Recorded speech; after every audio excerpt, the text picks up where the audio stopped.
Very much. I have no claims to being a journalist. However, there was a time when I was a government spokesman and therefore facing journalists. And a long time ago, in a past life, probably something like 30 years ago, news anchor at Television Maldives. That doesn't help either. Now, if I may say so, when I came here, I thought to myself, well, I keep going to these conferences, and people ask me the question, okay, we've heard about the Maldives, and being politically polite, they would never dare to ask, hey, wait a minute, where is this country? Where'd you guys come from? So let me just break that deadlock and give you a little bit of background as well. And it's a very, very small country sitting out there in the middle of the Indian Ocean. And when I come to India, which I frequently do, in fact, it always leaves me with this feeling that I'm a very small guy coming into a very, very large country. But then this feeling is always dispelled as soon as I come here. Therefore, thank you, my hosts, IDSA, and its wonderful team.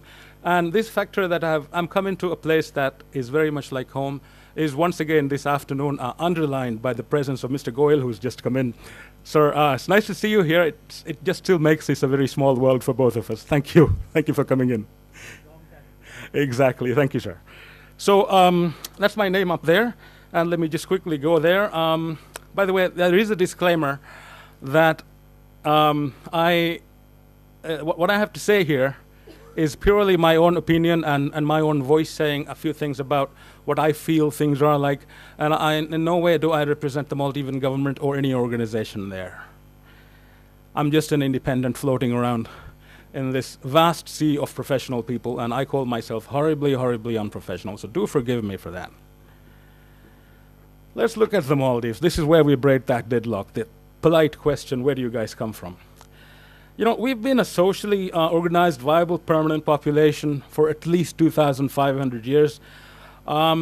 We have about 1,100 islands. We use a Sanskrit-derived language called Divehi.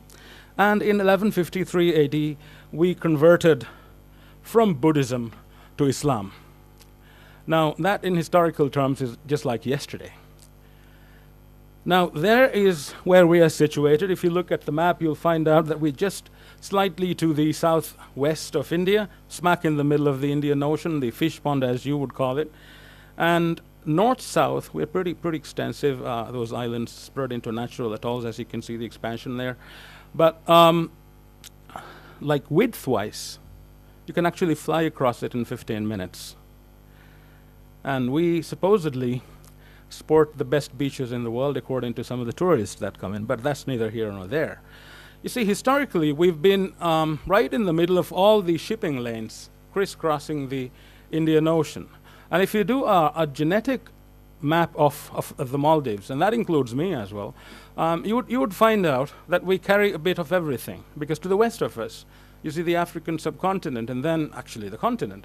And then, you know, slightly to the northwest, there's Arabia there, and then to the north, of course, you have India and its associated countries, Sri Lanka slightly to the northeast, and then the famous East Indies and beyond. And all these people coming in and going out and sometimes staying because of the rough seas have left its imprint on us in more ways than one. And it still does. If you look at today's map, the same thing is happening. In 1965, we won independence from the British. We were never, ever a true colony of the British. We were a protectorate from 1887 up to 1965. We were actually administered from Sri Lanka. We were responsible to the Governor General in Sri Lanka. And then in 65, when we became independent, one of the first countries to recognize us was India, and thank you, India, for that.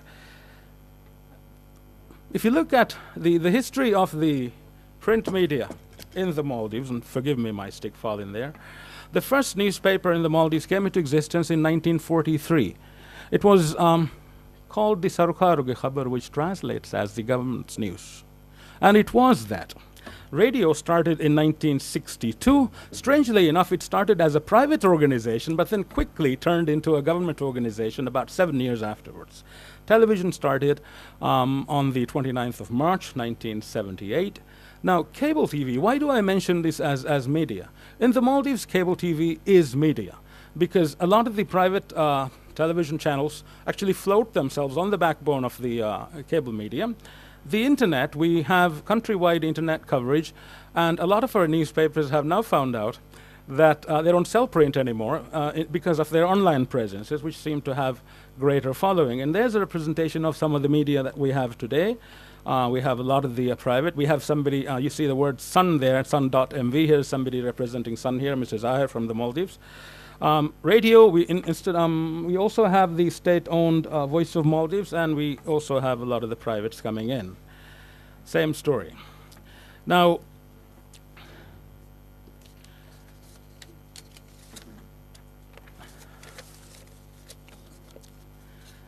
I need to mention the Waheed language here. And there's a reason why I do this.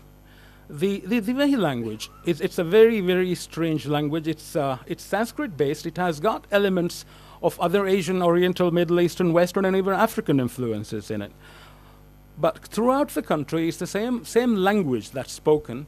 There are dialects, but all the dialects are mutually intelligible.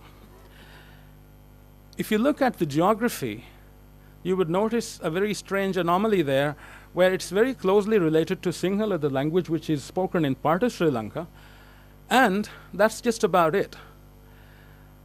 These two languages, Sinhala and Waheed, are actually related more to the North Indian languages than the South Indian, and this might be a subject for research outside the scope of this conference. Why I mention this language is because a lot of the media in the country are highly and strongly not only dependent but survive on this language. This language is still the mode of instruction in the schools, it's the language of the house, and all the media spout out their news and otherwise items, and I say otherwise items, in the local language. It's a very living, dynamic language. And it is the official language and the natural language of the country as it is if you look at the population. If you want to look at the current status of the media in this country, the Maldives, the 1950s saw the beginnings of a private print media in the country. Now, some of the periodicals and journals that started coming out, starting in that period, they did very well to the extent that government print media actually died out and went out of fashion. Radio and television, of course, as I said, it started in the 1960s, radio did, and in the 70s, late 70s, the TV started. But starting somewhere around the early 2000s, that was when the private channels came in, both radio and the television. Most of the TV stations actually ride on the cable TV network, and they really do not do the terrestrial. The radio, most of them broadcast on FM, which is limited to line of sight, but then with repeaters, they are now managing to reach universality in the Maldives. The internet, once again, why do I say this? I say this because the internet has become a very, very strong force in the Maldives. It has become one of the media. In fact, you might call it the medium because, once again, the geography of the Maldives, with its new fiber optic backbone throughout the country, ensures that you get a better internet connection sometimes than even the telephone. Never mind the radio or the TV. And therefore, web streaming for dynamic media, as well as websites for private static media, has become the in thing and basically the modes of following, especially by the young people. When it comes to forces influencing the media in the Maldives, I hate to do this, but let me do this. You see, Luxury, you said that there are newspapers owned by parliamentarians in Sri Lanka. And he said it's a new thing. Well, as far as the Maldives is concerned, it's not a new thing. It's not a new thing at all. And for this, I have to mention something called political parties in the Maldives. Once again, why do I say this? See, when political parties were first allowed in the Maldives, and that's kind of like recent, this was again early 2000s, when this happened, basically, a lot of these political parties needed organs for their points of view to be put in front of the public. And to do that, a lot of these parties, either overtly or covertly out there in the open, or sometimes without even people realizing it, they're either funded or founded their media channels. And this would include the print media, the internet presences, as well as the FM radio and television. So today, almost all the private websites, the print, and the TV are either directly owned, subsidized, or subscribed to by either politicians or political parties.